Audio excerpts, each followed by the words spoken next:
Oi, que a paz de Deus seja contigo. Mais uma vez estamos aqui para a análise da nossa lição da Escola Sabatina, que não é outra coisa senão o estudo da Palavra de Deus através de perguntas e respostas. Bom, hoje o título da nossa lição é o Vale do Mundo. Antes de nós analisarmos esta lição, gostaria que peçamos a sabedoria do alto para analisar. Querido Pai Celestial, te agradecemos, Senhor, pelo teu amor, pela tua misericórdia e pelo teu cuidado. Ó Pai Santo, queremos te rogar a unção do teu Santo Espírito, para que nós possamos compreender a tua palavra, não como nós queremos, mas sim como tu desejas. Em nome de Jesus. Amém. Muito bem.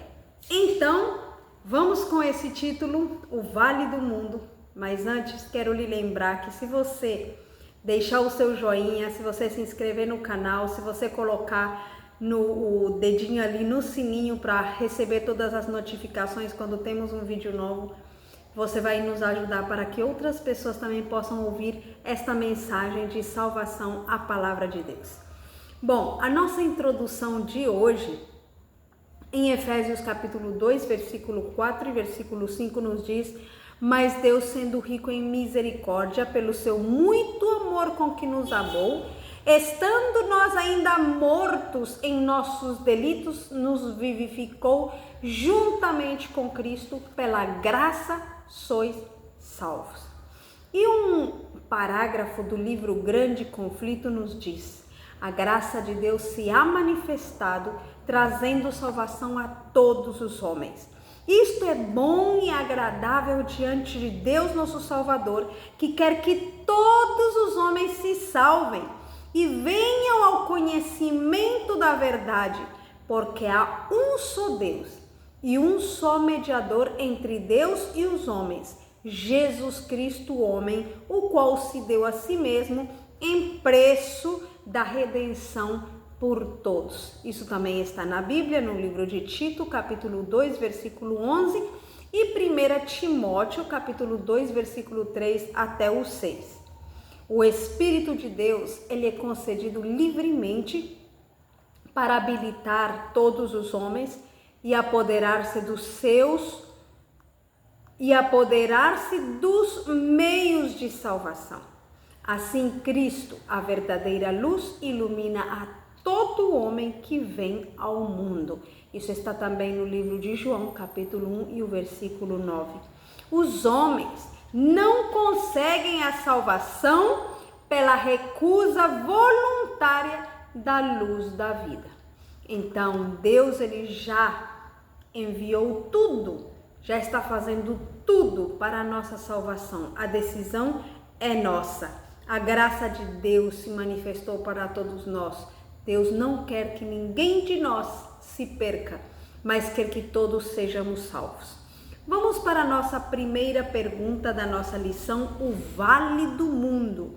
O que foi revelado ao profeta Ezequiel? Não esqueçamos que estamos analisando sobre o profeta Ezequiel, e no livro de Ezequiel, capítulo 37, o versículo 1 até o 3 nos diz: veio sobre mim a mão do Senhor e ele me levou no Espírito do Senhor e me pôs no meio do vale que estava cheio de ossos e me fez andar ao redor deles. E eis que eram muito numerosos sobre a face do vale, e eis que estavam sequíssimos. Ele me perguntou: filho do homem, poderão viver estes ossos? Respondi: Senhor Deus, tu o sabes.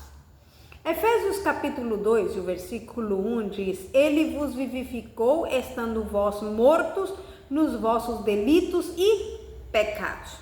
O que foi revelado ao profeta Ezequiel então?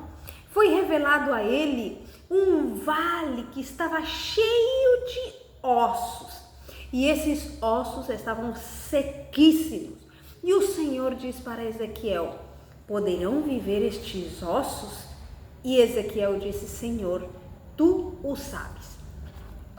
Agora vamos ler também o nosso parágrafo que está no livro que se chama Exaltai-o, na página 90. Vamos ver o que nos diz, porque isso tem uma aplicação não somente para aquele tempo, mas também para nós. Diz assim: pelo pecado fomos separados da vida de Deus. Nossa alma acha-se paralítica.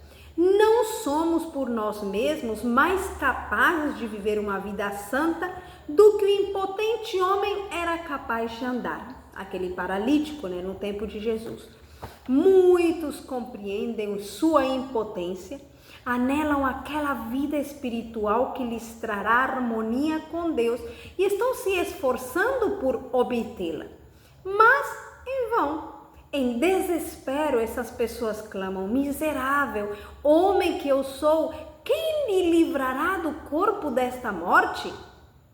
Isso está em Romanos 7:24. Que essas almas abatidas, em luta, olhem para o alto. O Salvador inclina-se sobre a aquisição de seu sangue, dizendo com inexprimível e ternura e piedade: queres ficar são? Isso está em João 5,6. Manda-vos levantar em saúde e paz. Não espereis sentir que estáis são. Crede na palavra do Salvador. Ponde vossa vontade do lado de Cristo. Determinai servi-lo. Seja qual seja a vossa má prática, a paixão dominante que, devido à longa condescendência, prende tanto a alma como o corpo, Cristo é capaz de liberar e anseia fazê-lo. Ele comunicará vida à alma. E aqui tem uma partezinha que até eu pulei, que diz assim: e agindo em obediência à sua palavra, recebereis forças. Está dando o exemplo daquele paralítico que Jesus curou, que estava à beira daquela piscina de água. No entanto, ele não tinha forças para entrar na piscina. E eles tinham aquela fé de que a pessoa, que quando aquela água se mexesse, a primeira pessoa que entrasse naquela água, ela era curada, e realmente aconteciam esses milagres. Mas ele não tinha, já fazia como 38 anos que estava à beira da piscina, mas sempre que ele queria ver a água se mexer, ele queria entrar, ele não conseguia, porque ele era paralítico. Outro doente entrava primeiro do que ele na piscina. Então o Senhor Jesus o encontrou e lhe disse: queres ser são? E aí então ele disse: levanta-te, toma o teu leito e anda. Ele não disse: mas Senhor, eu sou paralítico, como é que eu vou ficar em pé? Não, ele obedeceu simplesmente à voz do Senhor e se levantou e andou. E é isso que está nos dizendo aqui, que para todas essas almas que parecem mortas, como esses ossos sequíssimos, parece que já não tem vida, às vezes a nossa vida também está assim. Mas se nós olharmos para o alto, o sangue de Cristo tem poder para nos vivificar e nos tirar dessa morte espiritual. Por isso é que em Efésios dizia: Ele vos vivificou, estando vós mortos nos vossos delitos e pecados. Passemos para a pergunta número 2. Qual foi a primeira ordem dada a Ezequiel? Bom, na primeira pergunta, ele somente viu o vale de ossos sequíssimos e o Senhor lhe disse: será que vão poder viver estes ossos? E então Ezequiel disse: Senhor, tu sabes.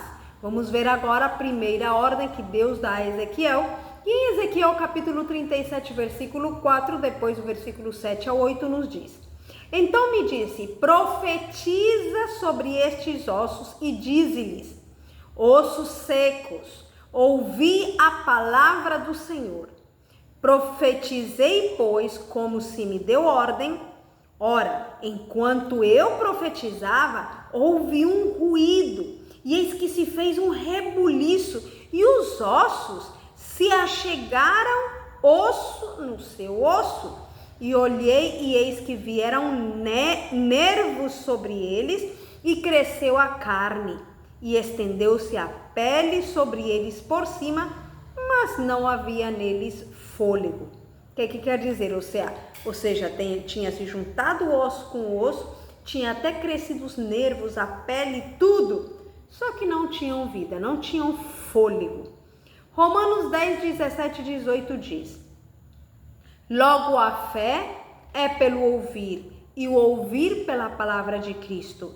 Mas pergunta, porventura não ouviram? Sim, por certo. Por toda a terra saiu a voz deles, e as suas palavras até os confins do mundo.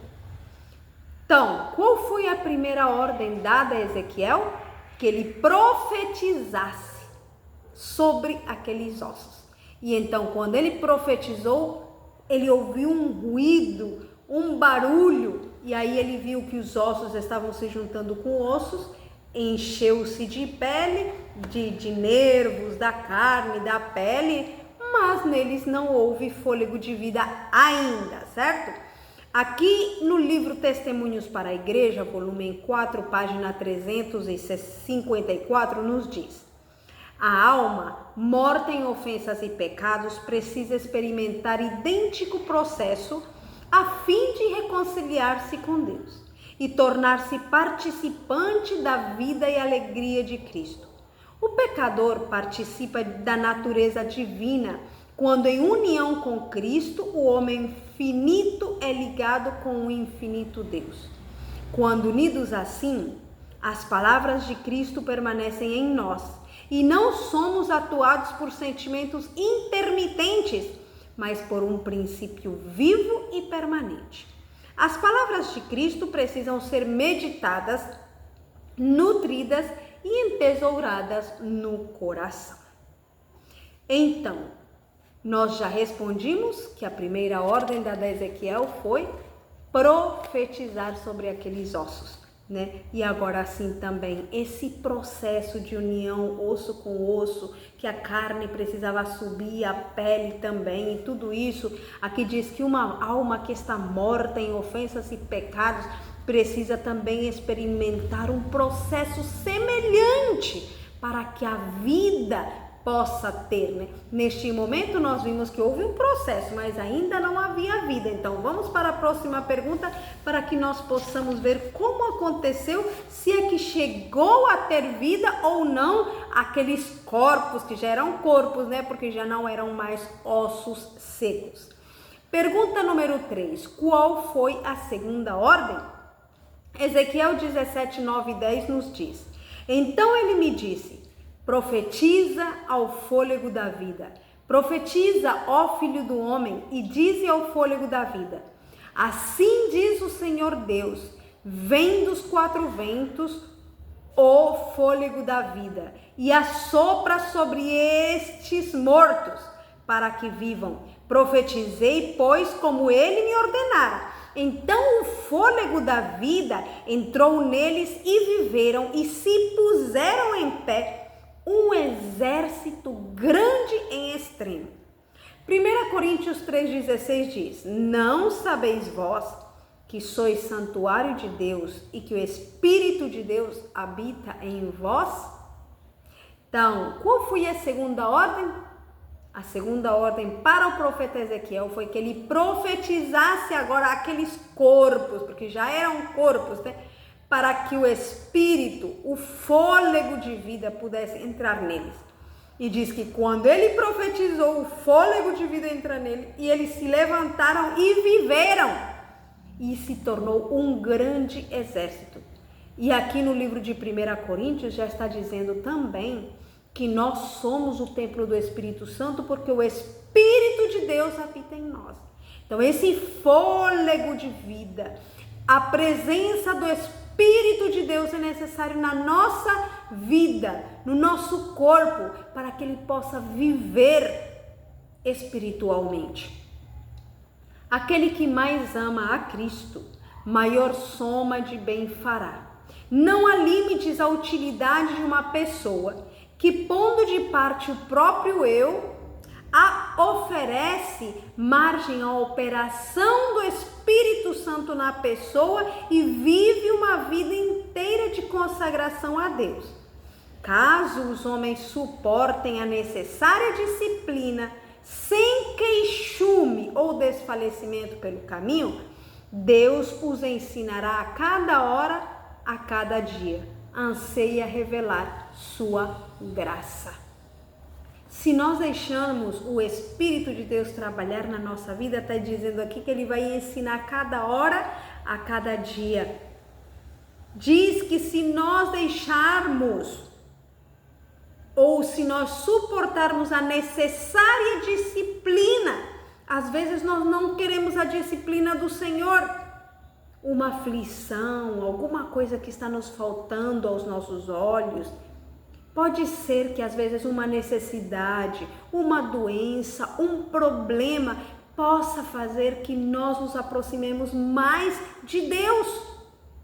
Seja a disciplina que Deus está nos dando para que possamos nos aproximar mais dele. E se nós suportarmos essa disciplina sem queixume, diz aqui, ou desfalecimento pelo caminho, então Deus nos ensinará a cada dia e a cada hora. Peçamos de Deus que nos ajude a andar sem reclamar, sem queixumes. Às vezes reclamamos de tudo. Se o dia está quente, está fazendo um calor, não suporto. Está fazendo frio, está fazendo tanto frio. Então sempre estamos reclamando, sempre estamos nos queixando de alguma coisa. Olhemos as coisas boas que Deus nos dá, olhemos as suas bênçãos. Conta quantas bênçãos Deus te deu. Se nós começamos a pensar nas bênçãos que o Senhor nos dá, não há tempo para pensar nas coisas negativas e ficar nos queixando. Pergunta número 4. Que terceira ordem foi dada ao profeta? Bom, agora já estava levantado aquele exército. Vamos ver que outra ordem foi dada a ele. Então me disse: filho do homem, estes ossos são toda a casa de Israel. Que eles dizem: os nossos ossos secaram-se e pereceu a nossa esperança. Estamos de todo cortados. Portanto, profetiza e diz-lhes: assim diz o Senhor Deus, eis que eu vos abrirei as vossas sepulturas.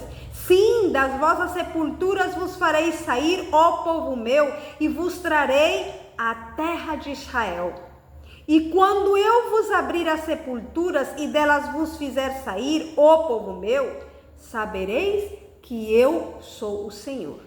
E porei em vós o meu espírito e vivereis, e vos porei na vossa terra, e sabereis que eu, o Senhor, o falei e o cumpri, diz o Senhor. Que interessante. A terceira ordem foi dada ao profeta, foi que ele falasse ao povo de Israel. Porque o povo de Israel dizia: nossos ossos estão secos, nossos ossos secaram-se, pereceu a nossa esperança, acabou-se. Mas o Senhor disse: não, eu abrirei as vossas sepulturas. Diz ali: sim, das vossas sepulturas vos farei sair, ó povo meu, e vos trarei a terra de Israel. Eu mesmo que o Senhor promete para nós. Quantas vezes nos sentimos já mortos espiritualmente, talvez desanimados, sem força. Mas o Senhor está dizendo: eu abrirei as sepulturas, vos levantarei de lá, vos levarei à terra de Israel, vos farei levantar. Então se levante, não deixe o inimigo te afundar. O parágrafo aqui nos diz da seguinte maneira: o caráter da obra de Deus no coração humano é tão espiritual que torna cada pessoa uma nova criatura, sem destruir ou enfraquecer nenhuma das habilidades ou capacidades que Deus concedeu à humanidade. Purifica cada atributo, permitindo-lhe conectar-se com a natureza divina. Aquilo que nasce do Espírito é Espírito. E quando a humanidade nasce do alto, uma paz celestial permeia a alma. Você quer essa paz? Deixe o Espírito de Deus agir na sua vida. Inclusive, na nota anterior, a gente tinha visto que aquele que ama a Cristo, maior soma de bem fará. Deixemos-nos guiar pelo Espírito de Deus. Quando a gente se deixa guiar pelo Espírito de Deus, maior bem faremos nesta terra, faremos as coisas o melhor que nós podemos, não o pior. Vou varrer, vou fazer de qualquer jeito, vou fazer tal coisa de qualquer jeito. Não, Filho de Deus que se deixa guiar pelo Espírito de Deus faz as coisas da melhor maneira possível, porque sabe que o que está fazendo não está fazendo para um ser humano. Tudo que nós fazemos, mesmo sendo lavando os pratos em casa, varrendo a nossa casa, é uma obra de Deus também. Aquele que é fiel no pouco, no mais também é fiel. Se nós fazemos as coisas pequenas bem como para o Senhor, com certeza Ele estará contente. Qual seria o resultado de quê? Da vida espiritual, porque o Senhor diz, eu vos tirarei das sepulturas, né? Vos vivificarei. Então, qual seria o resultado? Ezequiel capítulo 37, versículo 21 e 22 nos diz da seguinte maneira: Dize-lhes, pois, assim diz o Senhor Deus, eis que eu tomarei os filhos de Israel dentre as nações para onde eles foram e os congregarei de todos os lados e os introduzirei na sua terra e deles farei uma nação na terra, nos montes de Israel, e será rei de todos eles, e nunca mais serão duas nações, nem de maneira alguma se dividirão para o futuro em dois reinos. 1 Coríntios, capítulo 1, versículo 10, nos diz, rogo-vos, irmãos, em nome do nosso Senhor Jesus Cristo, que digais todos uma mesma coisa, e que não haja dissensões entre vós, antes sejais unidos no mesmo pensamento e no mesmo parecer. Então, qual seria o resultado? Segundo os versículos lidos, o resultado seria a união, não a divisão, não dissensão, não briga, não discussão, é a união. Como estamos nós? Como vivemos nós? Estamos unidos, temos um só pensamento, como diz aqui, especialmente como igreja, irmãos na fé, devemos ser unidos? Ou será que um pensa uma coisa, outro pensa outra coisa e há discussões e dissensões como muitas vezes se vê? O que estou sendo eu na igreja, em casa, na minha família, onde queira que eu esteja, no meu trabalho, na minha escola? Como eu estou? Será que eu estou sendo instrumento de bênção ou instrumento de dissensão? Tem um parágrafo aqui no livro de Atos dos Apóstolos, página 24, que nos diz: sob a influência dos ensinos de Cristo, os discípulos tinham sido induzidos a sentir sua necessidade do Espírito. Mediante a instrução do Espírito, receberam a habilitação final, saindo no desempenho de sua vocação. Não mais eram ignorantes e iletrados. Haviam deixado de ser um grupo de unidades independentes ou elementos discordantes em conflito. Sua esperança não mais repousava sobre a grande grandeza terrestre. Todos eram unânimes. E era um coração e a alma da multidão dos que criam. Atos 4:32. Cristo lhes enchia os pensamentos e eles visavam o avançamento do seu reino. Na mente e no caráter, haviam se tornado semelhantes a seu mestre.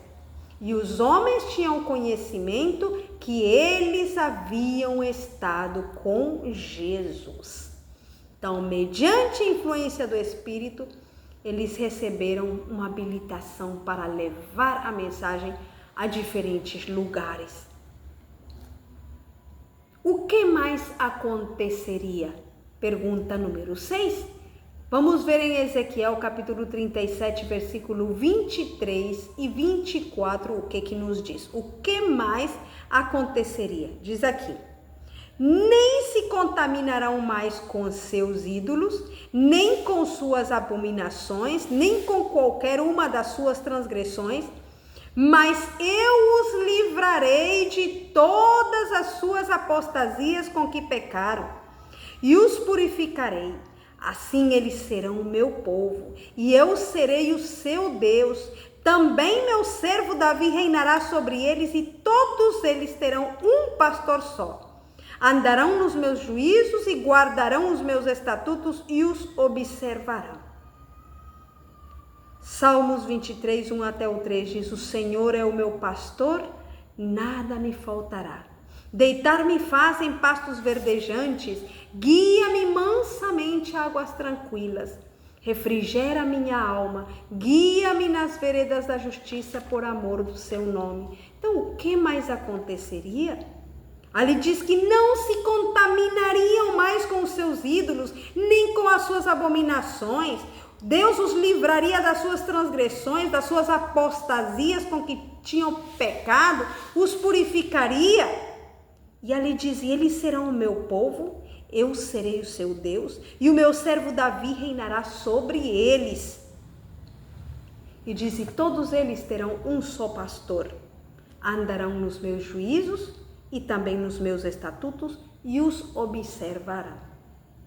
E em Salmo diz que o Senhor seria o pastor e que os levaria a águas tranquilas, que o Senhor refrigeraria a sua alma, guiaria pelo caminho. Esse é a consequência, o resultado, né, da ressurreição espiritual que o Senhor quer dar a cada um de nós. Porque nós vimos que o resultado da ressurreição espiritual é a nossa união. E vimos também que o outro resultado também é que o Senhor será o nosso Deus, que a gente vai se afastar de tudo quanto é pecado, contaminação, transgressão, e amaremos andar nos seus juízos, nos seus estatutos e nos seus mandamentos. Vamos ler o paragrafinho aqui da pergunta número 6. Quando por meio de Jesus entramos no repouso, o céu começa aqui. Que interessante, ó. Quando por meio de Jesus entramos no repouso, o céu começa aqui. Atendemos-lhe o convite: vinde, aprendei de mim, e assim fazendo começamos a vida eterna. O céu é um contínuo aproximar-se de Deus por intermédio de Cristo. Quanto mais tempo estivermos no céu da bem-aventurança, tanto mais e sempre mais de glória nos será manifestado. E quanto mais conhecermos a Deus, tanto mais intensa será a nossa felicidade. Ao andarmos com Jesus nesta vida, podemos encher-nos de seu amor, satisfazer-nos de sua presença. Tudo quanto a natureza humana é capaz de suportar é nos dado receber aqui. Mas que é isso comparado ao porvir? Ali estão diante do trono de Deus e o servem de dia e de noite no seu santo templo. E aquele que está sentado sobre o trono os cobrirá com a sua sombra. Nunca mais terão fome, nunca mais terão sede, nem sol, nem calma alguma cairá sobre eles, porque o Cordeiro que está no meio do trono os apacentará e lhes servirá de guia para as fontes das águas da vida, e Deus limpará de seus olhos toda a lágrima. Que interessante! Nós já então podemos viver o céu aqui, quando por meio de Jesus nós entramos no repouso, quando deixamos Jesus entrar no nosso coração, quando pela fé cremos no perdão dos nossos pecados, cremos que o Senhor nos perdoou e a paz inunda o nosso coração, o céu já começa aqui. É isso que está dizendo, o céu começa aqui. Ouvimos a voz do Senhor que diz: vinde a mim todos os que estáis cansados e carregados, que eu vos farei descansar. Vivendo com Jesus, nós já começamos a viver o céu aqui. Pergunta número 7. Quão glorioso será o fim? Ezequiel 37, 25 até o 28 nos diz: ainda habitarão na terra que dei a meu servo Jacó. na qual habitavam vossos pais, nela habitarão eles e seus filhos, e os filhos de seus filhos para sempre. E Davi, meu servo, será seu príncipe eternamente. Farei com eles um pacto de paz, que será um pacto perpétuo, e os estabelecerei e os multiplicarei, e porei o meu santuário no meio deles para sempre. Meu tabernáculo permanecerá com eles, e eu serei o seu Deus, e eles serão o meu povo. E as nações saberão que eu sou o Senhor que santifica Israel, quando estiver o meu santuário no meio deles para sempre. Apocalipse 21:3 também diz: E ouvi uma grande voz vinda do trono que dizia: Eis que o tabernáculo de Deus está com os homens, pois com eles habitará, e eles serão o seu povo, e Deus mesmo estará com eles. Então, quão glorioso será o fim? Habitarão na terra prometida, diz aqui a Jacó. Davi será seu príncipe eternamente. Deus fará com o seu povo um pacto de paz, os estabelecerei, os multiplicarei, porei o meu santuário no meio deles para sempre, meu tabernáculo permanecerá com eles. Aí diz que Deus estará com o seu povo. Deus será o seu Deus e o seu povo será o povo de Deus. Que coisa linda e maravilhosa. O arco-íris, estendendo pelo céu a sua luz, é um sinal do concerto eterno entre Deus e toda alma vivente. E o arco-íris em redor do trono nos céus é também para os filhos de Deus um sinal de seu concerto de paz. Assim como o arco nas nuvens resulta da união da luz solar com a chuva, o arco acima do trono de Deus representa a união da sua misericórdia e justiça. Deus diz à alma pecadora, mas arrependida: vive, já achei resgate. Que lindo. Tem outra palavra de meditação que diz assim: para transformar meu caráter, Jesus precisa estar em tudo o que eu fizer. Devemos aceitar a verdade como ela é em Jesus, e como resultado seremos gentis e corteses uns com os outros, pois esta foi a obra do meu mestre. Veremos a marca de Jesus em nosso caráter, e quando aprendermos as lições importantes que ele deseja que aprendamos, seremos semelhantes a ele. Ele diz: vinde a mim, todos os que estáis cansados e oprimidos, e eu vos aliviarei. Tomai sobre vós o meu jugo e aprendei de mim, que sou manso e humilde de coração, e encontrareis descanso para as vossas almas. Essas são palavras de Jesus que estão em Mateus capítulo 11, versículo 28 e 29. Esta lição é muito importante. O Vale do Mundo nos faz ver como, estando no mundo, estando no pecado, estando na transgressão, estamos mortos em nossos delitos e pecados, assim como aqueles ossos que estavam sequíssimos no vale. Mas nós vimos aqui, através desta lição, que através de Cristo, Deus quer nos ressuscitar. Deus quer que nos afastemos de todo o pecado e que possamos agora viver a vida com Cristo, viver uma nova vida em Cristo, sendo gentis, corteses, amáveis, guardando os mandamentos, os juízos do Senhor. Essa é a sua vontade. Que Deus possa nos abençoar e que nós possamos entregar nosso coração totalmente a Jesus, porque sem Ele é impossível que o nosso caráter possa mudar. Vamos fazer a última oração. Querido Pai Celestial, diante da Tua presença mais uma vez estamos Teus filhos. Te agradecemos por esta lição maravilhosa, Pai, porque aprendemos que o pecado traz uma carga muito grande sobre nós, mas Tu, Senhor, quer tirar essa carga. O pecado trouxe a morte, o sofrimento, a dor, mas tu trazes vida e vida em abundância para todos aqueles que querem viver contigo. Então toma a nossa vida, Senhor, por favor, nos ressuscita pelo sangue de Jesus e ajuda-nos a viver uma nova vida contigo. Em nome de Jesus. Amém. Bom, que Deus nos abençoe a cada um de nós, que tenhamos a bênção do Senhor.